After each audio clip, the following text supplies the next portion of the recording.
Hello everyone, welcome to our YouTube channel Surjit SPS. तो guys, आज की इस वीडियो में हम बात करने वाले हैं हिमाचल प्रदेश में हुए एक महत्वपूर्ण कैबिनेट मीटिंग के फैसलों के बारे में। और सबसे पहले हम बात करेंगे एसएमसी को लेकर, और एसएमसी को लेकर क्या लेटेस्ट अपडेट है, क्या डिसीजन जो है इनके रेगुलराइजेशन को लेकर कैबिनेट में लिया गया है।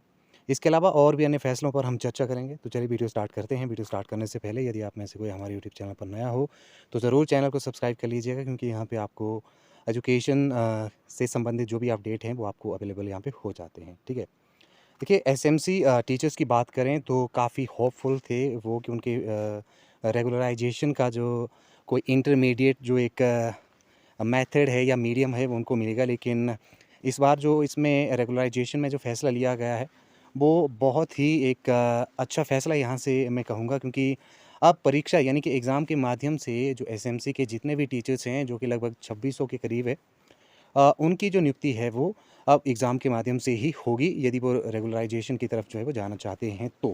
ठीक है, 5% जो है उनको पद मिलेंगे। लेकिन अब यहाँ पे बड़ा प्रश्न चिन्ह यहाँ पे ये आ जाएगा कि जो 5% ये जो एक तरह से इनके लिए रिजर्वेशन रहेगी एसएमसी टीचर्स के लिए, ये तभी हो पाएंगे जब सरकार जो है वो वैकेंसी जो है वो निकालते रहेंगे। आपको पता है काफ़ी टाइम से जो है वो टीजीटी की बात करें या फिर जेबीटी की बात करें तो इन पे जो भर्तियां हैं वो नहीं हुई हैं।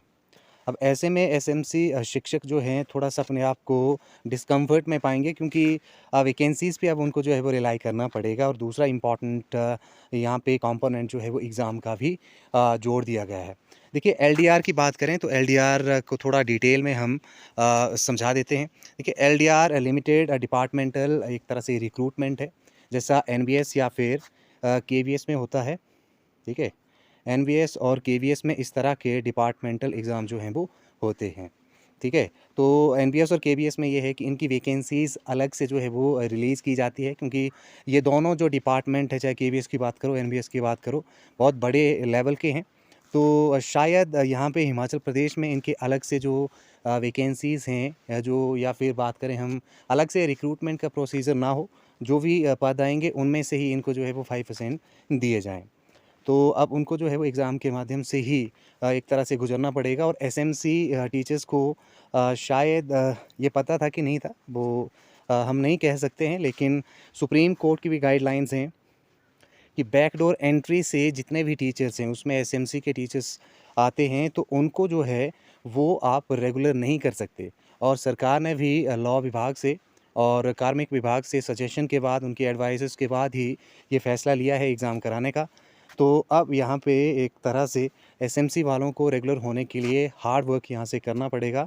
एग्ज़ाम के माध्यम से उनको एग्ज़ाम क्लियर करना पड़ेगा, उसके बाद ही वो जो है वो रेगुलर हो सकते हैं। बाकी इस केस में क्या हो सकता है, जब कोई जो एसएमसी टीचर है यदि एग्ज़ाम क्लियर नहीं कर सकता है तो वो एज़ इट इज़ जो जिस तरह से अपनी सर्विसेज़ वो दे रहे हैं उस तरह से वो दे पाएँगे। ठीक है, और एग्ज़ाम देने के बाद भी आपको जो है वो कॉन्ट्रैक्ट में लिया जाएगा। इससे पहले मैंने बहुत सारे वीडियोज़ एसएमसी के रिगार्डिंग बनाए हैं, तो उसमें भी मैंने बताया है कि कॉन्ट्रैक्ट में जो है वो लिया जा सकता है। लेकिन एग्ज़ाम वाला कंपोनेंट जो था उसमें मिसिंग था, तो एग्ज़ाम वाला कंपोनेंट आप यहाँ से समझ लीजिएगा कि सिंपल एंड प्रिसाइज़ वे में यदि रेगुलर होना है एसएमसी टीचर्स को तो आपको एलडीआर लिमिटेड डिपार्टमेंटल रिक्रूटमेंट में अपीयर होना पड़ेगा। वहाँ एग्ज़ाम आपको पास करना पड़ेगा। उसके बाद जो है वो आपको 5% जो है वो रेगुलर किए जाएंगे।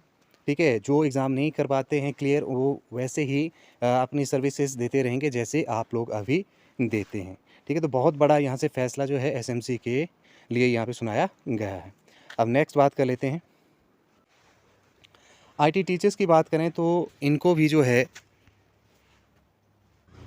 आईटी टीचर्स की बात करें तो इनको भी जो है वो लेक्चरर पदों पर एलडीआर के माध्यम से जो है वो भर्ती का मौका इनको भी जो है वो मिलेगा। और तकरीबन 985 लेक्चरर के पदों को जो है वो एलडीआर के माध्यम से जो है वो भरा जाएगा। तो दोनों एसएमसीज़ और यहाँ से बात करें हम आईटी टीचर्स को, तो उनको अब एग्ज़ाम के माध्यम से गुजरना पड़ेगा अपने रेगुलराइजेशन की तरफ, यदि वो अग्रसर होना चाहते हैं तो।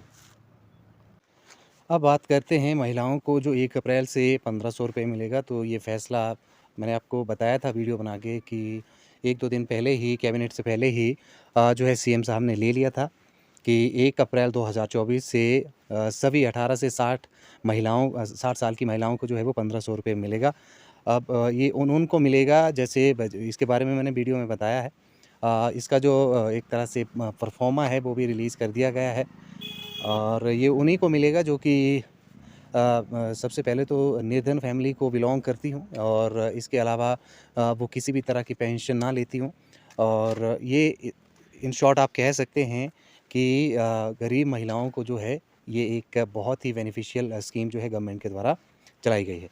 तो फ़िलहाल ये थे कुछ एक प्रमुख फैसले, एजुकेशनल पॉइंट ऑफ व्यू से हम बात करें तो जिसको कि आज हमने डिस्कस किया। उम्मीद करता हूँ कि वीडियो आपके लिए इन्फॉर्मेटिव रही होगी। तो आज के इस वीडियो में इतना ही। Thank you very much.